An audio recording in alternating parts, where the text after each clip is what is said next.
San Francisco के इस truck पर मजेदार लाहौरी खाने तैयार हो रहे हैं। एक जानिब लाहौरी खानों की खुशबू फिजा में फैल रही है, साथ ही पाकिस्तानी सकाफत को भी फरोग मिल रहा है। आइए आपको दिखाते हैं।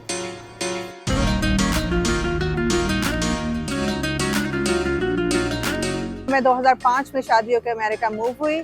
कुछ अर्सा मैंने जॉब की। उसके बाद क्योंकि मैं शुरू से ही अपना बिजनेस करना चाहती थी और कुछ इंटरेस्टिंग करना चाहती थी, क्योंकि आर्टिस्ट भी हूँ, खाना बनाने का शौक भी है। खाना खाने की अलग तारीफ बंदा करे और वो जो ट्रक आर्ट इनका है उसकी अलग करे, और इतना अच्छा फील होता है क्योंकि आप पाकिस्तान से दूर हैं, लेकिन आप जब ये खाते हैं तो आपको लाहौर की, वाकई लाहौर की खुशबू का मज़ा जो है ना वो इस खाने से जो है ना वो पूरा हो जाता है। I absolutely love it. It's really nice. It's really delicious. It's just so unique. I've never tasted a burger with all these spices and flavors. Taste करके देखते हैं कि कैसा जायका है। खुशबू और जायका तो वाकई लाहौर जैसा है और इसे खाकर वाकई लाहौर की याद आ गई।